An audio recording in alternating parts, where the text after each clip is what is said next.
Chris Bell, thank you so much. We appreciate it. I guess the first question may be a very easy one. Why are you running? I want to see the country move in a different direction, and I really want to see the state of Texas lead again. And with the leadership we presently have, that's not going to happen. John Cornyn has become an enabler, basically a water boy for Donald Trump, who I think is making terrible decisions for the country and terrible decisions for the state of Texas. And even when he is making decisions that are terrible for the state of Texas, John Cornyn isn't speaking up. He proposed an idiotic tariff scheme with Mexico, where even a lot of Republicans came out and said this is a very, very bad idea. And John Cornyn joined with them in condemning the proposal. You see things like that and you say, we can do so much better. And I think for the Democratic Party right now, this is our moment. We saw it in the midterms. People are getting up and getting involved like never before, and I think you're going to see the state of Texas move in a very different direction. And having been in this battle for a very long time, I want to stay involved and be a part of it. If a Democrat is elected president and you are elected senator of Texas, if you disagree with the president, will you say so? Will you be independent? Absolutely, and I've demonstrated that before when, as a member of Congress, and I think that really is what separates me from the rest of the field, is that I've served in Congress, and I think certainly was one of the leaders in the Democratic caucus even during my short tenure while there. I was a part of the whip team and what have you, someone who was called upon to work with other members to rally their votes. But there were issues that I did disagree with the caucus on, and held that position firmly. And I think that's what you have to do. That's what leaders do. They lead.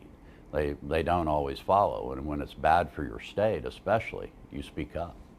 So you talked about what separates you from the rest of the field. The last poll that I saw shows that it's really, the race is wide open. Most people said they're looking for somebody else. So how do you get ahead of everybody else, and how do you become the Democratic nominee? Well, I always knew that somebody else was going to be a very strong contender in this race. But the trick is to become that somebody. And how do you do it? Well, you run a campaign, and really, as you know, that's what campaigns are about, getting your message out, talking to folks, and letting them hear your message and what you stand for. And I think when they do that, and when that begins to happen in this campaigning process, we're going to fare very well. And the great thing is that it is a wide open race, and having not run for a long time and getting back in and being basically in a statistical tie for the lead before even formally announcing is a pretty good place to be. You've also run statewide before, unlike the other challengers. So how does that help you? Well, I have a network. I have folks around the state that I've stayed in contact with. Obviously, you have to reintroduce yourself. It's been a long time, but like anything else, having experience certainly helps. You know what's important, you know what's not important, you know what mistakes you made. But I will also tell you this, is that it's such a different day and age, and not only in the way campaigns are run, but also in the whole atmosphere. I mean, back in 2006 when I was running, it was a really difficult time for the Democratic Party. People had been beat down, were completely in the doldrums. It was an extreme degree of pessimism. Now I'm on the phone, people are excited, they see the opportunity because of what happened in 2018. They want to get involved, they want to be supportive, and it's like night and day. And so I certainly prefer the day and the light that's coming in. But no, I think that experience is great, and the people that it introduced me to, my overall knowledge of the state and it'll be a big advantage, I think. So what is the rationale for your campaign? What are your top priorities? Well, certainly gun violence is a top issue. I think we have to have sensible gun legislation, and I don't think weapons of war need to be in the hands of individuals or anywhere close to our schools or festivals or anything else. And I think people are finally waking up to that. I think that health care, for years now, since my time in Congress, I've been talking about the fact that health care is a right and not a privilege. And ACA and the Affordable Care Act did a certain amount to get us there, but it did a much more for accessibility than it did for affordability. And that's going to have to be addressed. And I think that we're going to have access to Medicare for all. I think that the private insurers are going to have to compete with a public option if we're ever going to have fair prices for health care. So those are two issues, and of course immigration. I think we understand that better here in the state of Texas than anywhere else. We've got to have a true immigration reform, and it's not about building a giant wall. If you build a giant wall, all you're going to do is create a market for giant ladders. I mean, people are going to continue to come here, and we're not going to be able to deport millions of people, and certainly need more border security, but we also need a pathway to citizenship. So let's go issue by issue just to get a little bit more specifics. Let's talk about guns. We've had unfortunately, the two deadly mass shootings in 1 month in the state last month. And so what specifically would you call for? You mentioned assault-style rifles. Are you calling for an outright ban of those, a mandatory gun buyback? What specifically are you calling for? Well, I've written op-eds about this long before this campaign began, or I was even thinking about it, about the need for an Australian-type model with a ban and buyback program. I don't want to see people just have to turn in the guns that they bought lawfully and legally. I think they should be bought back, and I know it will be expensive, but I think it's well worth the investment to get them off the street. And I think that has to be a part of it. So yes, I am calling for that. Would it be voluntary or mandatory? It would be mandatory. It would have to be. And there would be a certain time period where people could turn in their guns to have them bought back. But after that, it would be against the law to own weapons of war. That just is not necessary. And what's interesting, too, is that I don't want to deny anyone the opportunity to own guns. I don't, but many of my friends do. They love to hunt.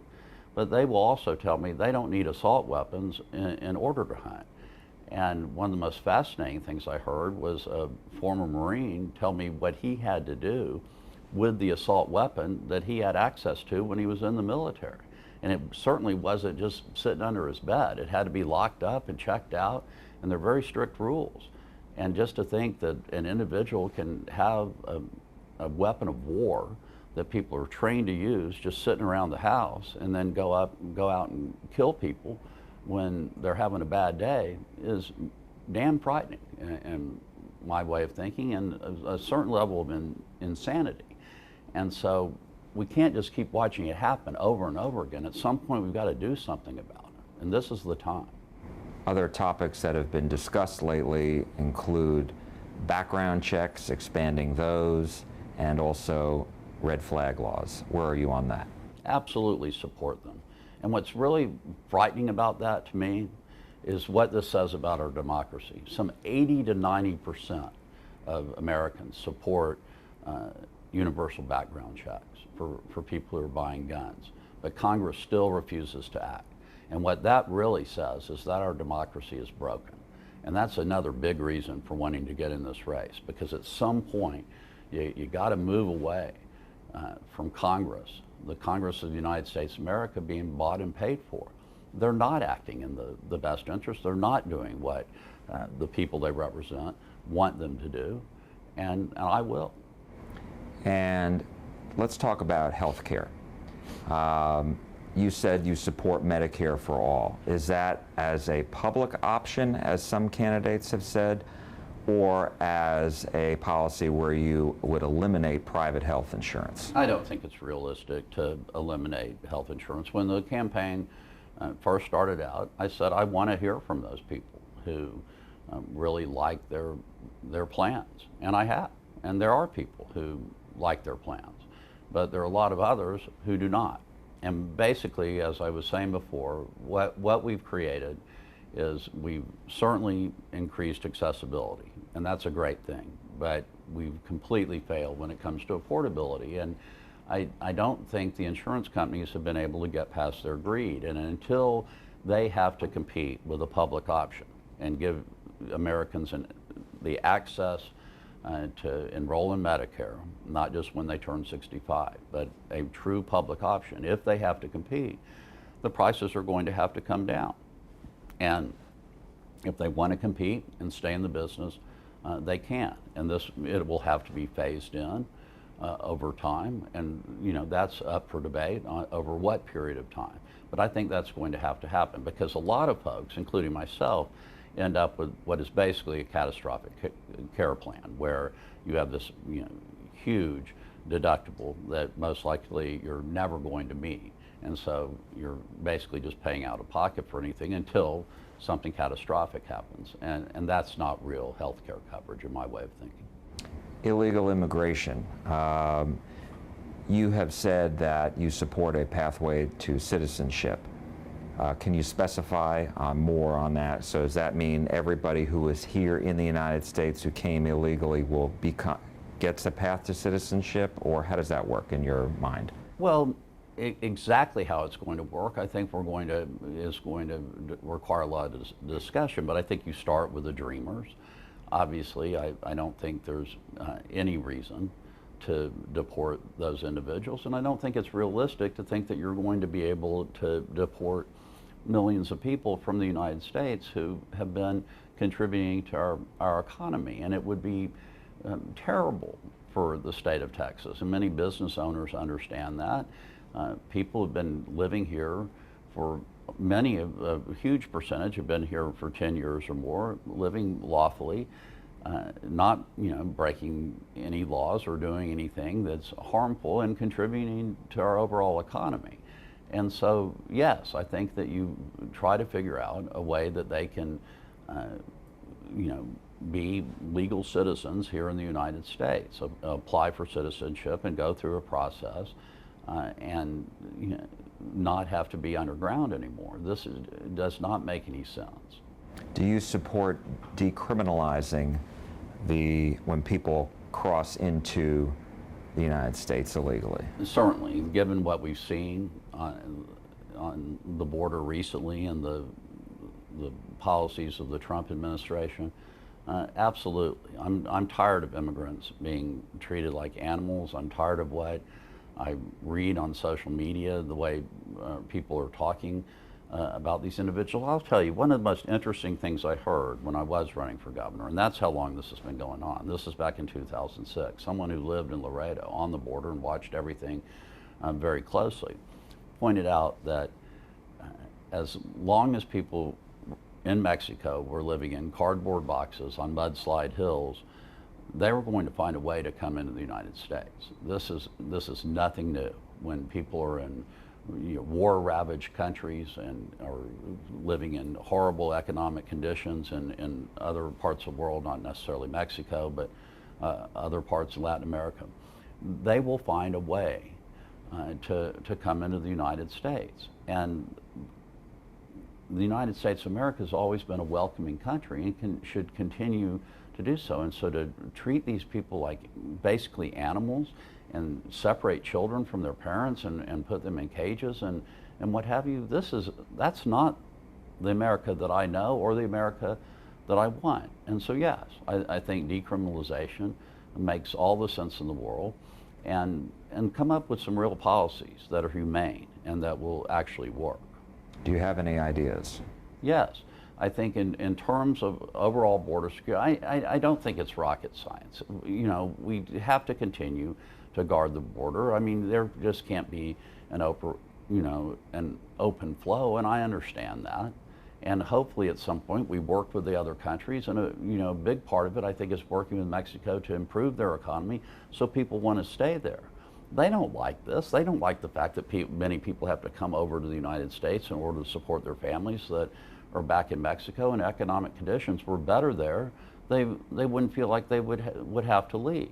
And I do think we have to continue to guard our borders and have more border security guards and take better advantage of technology to guard the border with drones and what have you to send messages back so that they can react more quickly. I get all that. But for the people who are here now and have been living here for 10 years without breaking 10 years or more, 5 years or more without breaking the law, to think that we're just going to round up all these people and send them back, that's not going to happen. And especially the people, the young people, the dreamers, it makes absolutely no sense whatsoever.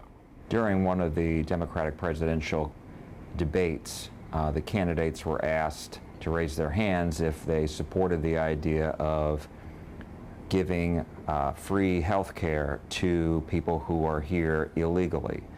All 10 on that stage raised their hand. Where are you on that? Well, that's what's happening. I mean, that's the reality of the world that we live in. And it's certainly, or we're going to pretend that we're just going to let people suffer if they're sick, or spread illnesses if they're sick. It makes, that's just not realistic. And what's broken with healthcare overall is that is what's happening. I'll never forget years ago, and it kind of sort of illustrated everything to me where we were and the disconnect between folks. I was talking about healthcare being a right, and this is back when I was in Congress, and somebody raised their hand with a question. He said, well, you're not talking about access to health care, you're talking about access to health care insurance. Well, in my way of thinking, there was really no difference between the two. If you don't have insurance, it's very difficult to have access to health care. But in his way of thinking, meant, well, sure, those folks can just go to the emergency room or whatever, and they'll have access to health care. Yes, they can. And everyone ends up paying for it. So right now, there is free health care, basically. But not as a policy, or as just the reality. Right. But as a policy, would you support it, codifying it in law? No, I don't think that's necessary, and I don't think that makes a whole lot of sense. But it is what happened. It is what is happening, and to pretend that it isn't really isn't doing us any good. Regarding trade, do you think that the president is doing the wrong thing trying to go after China? Well, absolutely. I don't. He's gotten us in a war that we're likely not going to win. All our allies are completely against it. You see what's happening to the economy overall. It makes absolutely no sense. And I guess he feels like flexing his muscles and trying to demonstrate this great strength is going to win him a lot of support, and maybe that minority of individuals that supports him thinks that's a good idea. But meanwhile, he's just really hurting the American economy, and I don't think we're going to win this war. And so you would back off immediately. You would urge him to back off immediately. Given what we've seen, it makes no sense in my way of thinking. As far as the tax cuts are concerned that Congress passed a couple years ago, would you rescind them? Yes, I think that if the tax cuts that we saw are all focused on the wealthiest people in America, and those are the people who like them, and those are the people that Donald Trump was trying to help. And what we need to be focused on is tax plans and tax cuts that are really going to bring back the middle class here in the United States of America. And we can't keep just passing laws that are going to benefit the wealthiest among us. That's what's breaking down our entire way of living here in the United States. We've really basically destroyed the middle class. And so yes, I think that they were ill-advised, and I would like to see them rescinded. Any other issues that we didn't talk about that are really at the forefront of your campaign? Well, yes, I think I touched upon it, but I think what we've seen happen to our democracy is shameful. When a study comes out that shows that, and it was done by Princeton, where they looked at all these opinion polls on major issues, and found that whether there's almost 100% approval for an issue or almost no support for an issue, there's still only about a 30% chance of Congress taking any action. And that's because our Congress is basically bought and paid for by lobbyists. And I heard one of the presidential candidates refer to it as being almost like NASCAR with sponsors and everybody trying to protect their sponsors. And it's absurd. And we've got to get back to really upholding our democracy here in the United States and working for the will of the people. And right now the system is broken, and until you have new leaders in Washington, it's going to continue to be broken. And I think this is our moment in the Democratic Party here in Texas, and I plan to seize it. I did want to ask you one other question, that was just about climate change. I know it's a broad topic, but where are you on that, just on the overall necessity? I think most people would agree that we should be good to our environment. But where are you as far as it relates to policy? Well, we certainly need to quit denying that it's a reality and turning a blind eye to science. And I'm so glad you brought it up, because this is one issue where Texas would be perfectly positioned to lead. We have vast resources of renewable energy here. And so there's no reason that Texas could not continue to be the energy capital of the world because of our solar energy and wind and hydrogen and everything else. We have number one in wind energy, isn't it? Yeah, we have all that. And so we're perfectly positioned to lead. And so when you have a senator that just wants to be a denier and act like it's always going to be about fossil fuels, and obviously things have to be phased in over time, but I think everybody realizes the world is changing and we've got to get serious about climate change, and Texas should be leading the way on that. Would you vote for the Green New Deal? Well, the Green New Deal has ideas in it that are great, and the way legislation works, you have to start somewhere. Is it going to wind up there? No. You have debate, you have conversation, and you usually end up meeting somewhere in the middle. But there are a lot of ideas in the Green New Deal that we need to be talking about. And from that, for that reason, I think it's been a huge success in terms of getting this conversation started. What can we do about infrastructure? What can we do about renewable energy to move in that direction? But just to say, oh, I support the Green New Deal overall, that's not really anything, and that's why Mitch McConnell put it up for a vote. That's not the way legislation takes place, or is the way it's ever going to be passed. Chris Bell, we appreciate your time very much. Well, thank you so much for having me. Thank really you. Appreciate it.